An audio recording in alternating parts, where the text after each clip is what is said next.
Hey guys, it's Scott with Scottie B Cards. In this video, I want to look at a few players and see if they're in trouble in 2024.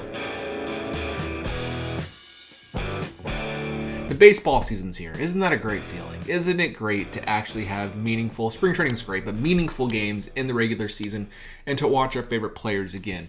The good thing and the bad thing about the baseball season is if you collect certain players, sometimes they do better and sometimes they do worse than you expect and that you predict. So in this video, I want to look at about 5 or 6 different players who are basically veterans, more players we expect to perform well, less so rookies, and discuss if I think they're going to be in trouble, if they're going to bounce back. We're going to look at numbers, we're going to look at cards and see how this impacts their card values, try to predict that. Okay, first player. Francisco Lindor. He was one of my picks for this year that I thought actually had a lot of potential for his cards to move. So far, he's been horrendous. And the thing is about his numbers, they actually are worse than they're predicted to be, which we'll look at with Baseball Savant in a moment. But he's actually been pretty good. He's just been unlucky with a lot of different things. There has been some weak contact, but overall his WOBA, which is his weighted on base average, it's kind of like OBP, but it takes into consideration how you got on base, is predicting him to be significantly better than he's currently playing right now. So basically bad luck. But either way, if we go look at that, I'll actually show it real quick here. One thing that's great to see is his base running value and his fielding value are elite, right? He is elite, but he is literally one of the worst offensive players in baseball so far this year.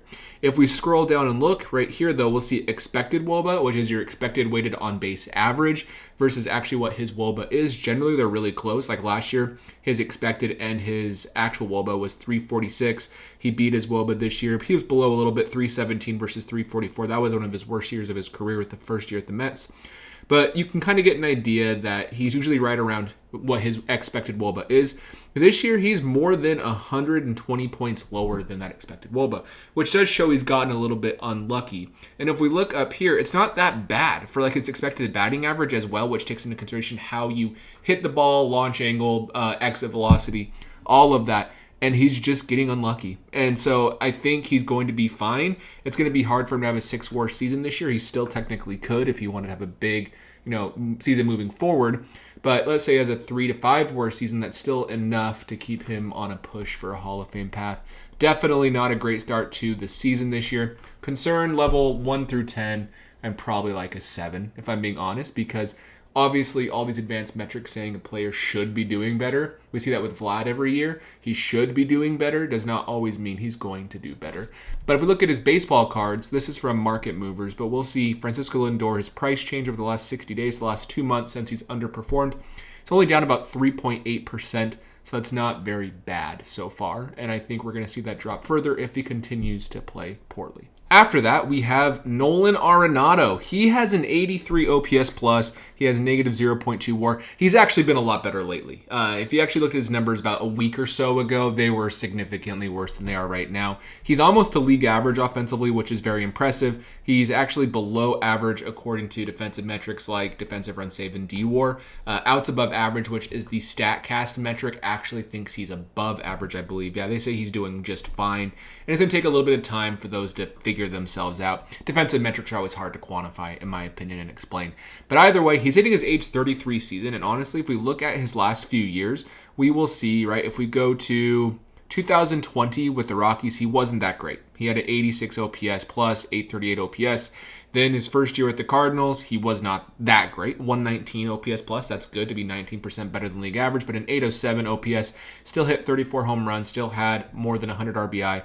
Then the next year in 2022, he had one of his best years of his career, if not the best year of his career, according to a lot of advanced metrics. We can see an 891 OPS plus a 151 OPS plus, top 3 MVP finish. And then he regressed in 2023, 109 OPS plus. He still had, where was it? He still had 26 home runs and 93 RBI, but still he took a step back. And so is he just aging at this point? And was 2022 an outlier since 2020? That's what we need to be asking ourselves with Nolan Arenado, and that may be the case. And honestly, he still has work to do for his Hall of Fame career for cumulative stats. The interesting thing is his 10 gold gloves, his 6 platinum gloves, 5 silver sluggers, 8 all-star appearances. All of that's going to help him get there. He's kind of burdened by Coors Field in some ways for the advanced metrics because they take ballpark factor into consideration. consideration. So he kind of gets hit there, especially with the reverse cores effect, which means if you go on the road and play, you're not as good on the road because the ball breaks double because it breaks less at home. Now it's breaking regularly, so it's a big swing. Hurts your road numbers every year. But either way, he is just getting older, and I do think he's going to be fine. I think he'll bounce back, be around an 800 OPS player. That's who he's going to be moving forward. He's going to be a defensive player who's above average, plus an 800 OPS guy for a WAR around like 3 to 5. I think that's who he's going to be moving forward. If we look at his actual market, he's down big according to market movers. He's down 27%. That is the biggest drop of all players so far, and that's just because people are kind of at the point where he's 33. He's not with the Rockies, so Rockies fans don't collect him as much, as well as Cardinal fans are kind of annoyed with him because he hasn't been good the last 2 years. Very interesting situation. If we look at his actual Baseball Savant page, it's not great, right? It's not great. If we look at that compared to 2023, he was better in 2023 offensively, but it's kind of in line with where he was. I think he'll get more luck. I think he'll get more power. Only 1 home run since August of last year. But either way, slow start for Arenado. I'm not too concerned because he's in the more twilight part of his career. But I'm a little bit concerned because he's going to have a little bit more counting stats and performance. So I'm probably like a 6 on Nolan Arenado where I'm concerned. Next up is Paul Goldschmidt. So Paul Goldschmidt has negative .2 WAR, 51 OPS plus, 1 home run, 193 batting average. He's having a bad year too. Very similar to Nolan Arenado when it comes to had a bad year last year as well as this year. The difference for me with Paul Goldschmidt is he's 3 years older in his age 36 season.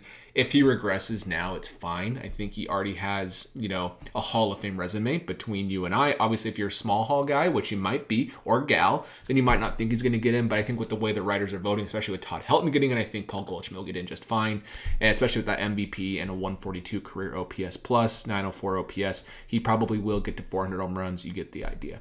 So overall, I'm not concerned about Paul Goldschmidt's poor play because he's older now. He's 36. He is this type of player where he'll be incredibly hot and then he'll be horrible. That's just who he is as a player in general after watching the last few years. In 2022, he was just very good when he won the MVP for the first 5 out of 6 months. But even in September, he was not that good. And that is who he is. He's a streaky player. Once he finds it, he's good, and then he loses it.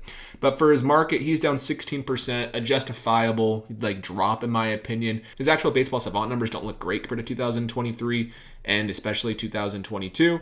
But overall, I think he's going to be just fine. I'm not concerned at all about Paul Goldschmidt because he's older. It's kind of what you expect in the age 36 season. So I'm like a 3. I think he actually will have a pretty good year this year. He'll have probably 3 to 4 WAR if I had to guess. Next up, we have Julio Rodriguez. This is interesting because Julio Rodriguez last year, if I remember correctly, also had a very slow start. And he started really slow this year. Really slow this year. He has 0 home runs, a 186 batting average, 5 RBI, 2 stolen bases for a whopping OPS of 441 and an OPS plus of 32. So that's not good. And I think they actually, not benched him, that's not the word. They gave him an off day yesterday to see if they can get his mental headspace into the right location. And I don't watch Julio Rodriguez every at-bat like the previous couple guys I discussed. But overall, from what I'm seeing with the metrics, if we go look at his, Baseball Savant numbers compared to 2023, he just hasn't really hit the ball yet, right? He's just not hitting the ball, and it's not like bad luck. Look at his expected batting average. It's about 50 percentile, 251 batting average. He's doing great fielding, which is awesome, and he still has a 98th percentile in sprint speed. He's been bad on the base paths, but again, in a small sample, that can completely change in 5 games if he has 5 stolen bases in 1 game. You get the idea. But overall, we can get an idea that he's just not where he wants to be yet. So concern level, there is concern with Julio because his cards are very expensive, and he's had a slow start last year, slow start this year. A little bit reminiscent of Juan Soto, and if that's the case, your cards do cyclically drop, and they have a hard time rebounding later in the year once you pick it up. Not great to be a slow starter in sports cards. Usually better to be a little bit worse and later in the season. That usually impacts your cards a little bit less once everybody calms down. But people were expecting a lot from Julio, and he has not performed. I'm probably most concerned about him than anybody else on this list. Not because I don't think he's going to be good, but I do think that these slow starts can really hurt his card values.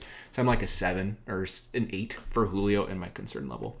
Next up is Vlad. He has really struggled the last little bit, right? Negative .1 WAR, 97 OPS plus, 677 OPS. And we can see if we go look at his game logs. Is that going to pop up for me? Let me go to his homepage. Here's his game logs. 1 for 4, 1 for 4, 0 for 4, 1 for 4, 0 for 5. It's just he gets 1 hit, and that's great, but he needs to be like the 3-hit guy. That's kind of who Vlad is, in my opinion, a pure hitter. And the crazy thing is, if you look at his Baseball Savant page, It looks great offensively. He looks great. But it's the same issue that's plaguing him, even though he has all this red right here. We saw that last year too. Tons of red. And his actual batting value was really high. Never going to be a great base running value. His defense took a step back from when he won the Gold Glove. But look at him this year. He is still hitting the ball into the ground. His launch angle last year is the highest it's been at 10.5, which is good because he needs to lift the ball because he has all these hard hit metrics and he's hitting the ball great, but he basically is hitting line drives to center field, which get caught. And on top, or fly balls, you could say fly balls are line drive to center field, which are always caught, as well as hard ground balls to third base and shortstop, and he's not fast enough to beat them out.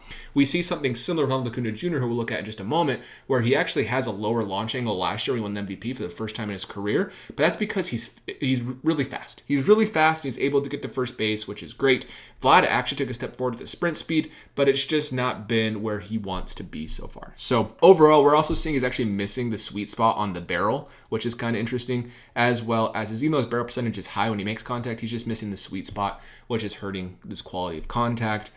I am concerned about Vlad's values, but I think Vlad is going to be fine this year. It seems like he will figure it out, and I think once he lifts the ball in the air, he's going to have a career year. He still struggles at home in the Rogers Center for some reason. I'll never understand that one, especially if the fence is being moved in, but that's just been something for his whole career he struggled with.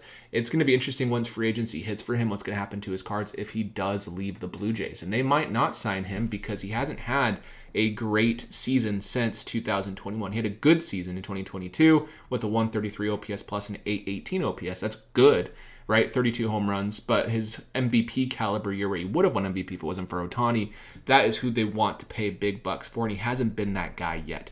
So I'm interested to see if his tenure in Toronto is coming to a close over the next 2 years, but I do hope he can figure it out. I hope he can be good. I hope he can be like his father. But right now, I'm concerned. Probably, I said the last guy Julio was most concerned about, probably Vlad actually, probably an 8 or a 9 on the concern level when it comes to card values. And we can see that not quite reflecting in his cards yet, only down 1.5%. That might be because not many people were speculating on him heading into the season, but we haven't seen that drop yet. So that is still out there and that could still happen. I didn't show this for Julio, but if we go to his real quick, where's his? Here's his. Yeah, he's down 11%, so pretty big. But Vlad's only down 1.5.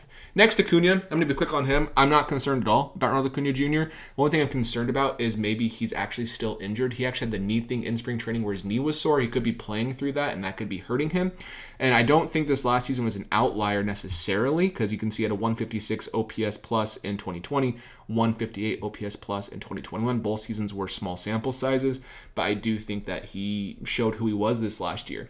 Interesting thing with Acuna is his strikeout rate. It was 23% in 2021, 23% in 2022, 11%, which was like the best in baseball, 97th percentile in 2023, and now it's at 23% again. So something interesting to watch. Maybe he's not having the same ability to pick the ball up. I just think might be going back to just a small injury that he's dealing with. Again, launch angle is not as big of a deal for Acuna for his offensive profile, but just interesting. He has not dropped that much, but he is down 6.4% overall, according to market movers. And so he has dropped. It could be a good buying opportunity for Acuna if you believe he'll be just fine. My concern level for him is like a 3 or a 4. Like, I would buy his cards personally myself and take that risk, but you never know with a player like Acuna. Maybe he has another knee injury, you might be more concerned than I am. And lastly is Bryce Harper. Again, I'm not concerned about Bryce Harper. The funny thing is he has 3 home runs this year. Those were all in the same game. So a 190 batting average. If it wasn't for that one game, his numbers would look really bad. But the crazy thing is he moved from right field, where he was a very poor defensive player, to first base, where he's probably been the best defensive first baseman in baseball up to this point. And I can show that in a moment. But overall, 673 OPS, 83 OPS plus. He's basically, since he's been in Philadelphia, not had an OPS plus under 144. So I think he actually will figure that out. Forgive me, since his first year was 126. But I don't think that's who he is. I think he's shown that he's more of like the 150 OPS plus guy. So I think he'll get close to that, but he also is having a slow start, which hurts. He does have big second halves, which I've noticed as well. He does sometimes have big second halves, which can help his numbers, and you'll forget about this poor start once that happens. I'm not concerned at all. If we actually look at him, he's down 2.4%. People aren't concerned about Bryce. And again, his actual outs above average, he is basically the best defensive first baseman in baseball so far this year. It's just offensively, he's been poor. If we compare his offensive profile to last year, he's just not quite right yet. I think he'll figure it out. My concern level is like a 3 or a 4 for Bryce Harper. Okay, those are the players that I wanted to discuss that are having slow starts. Who are you the most concerned about out of these players or other players? Let me know in the comments down below, and I will see you in the next video.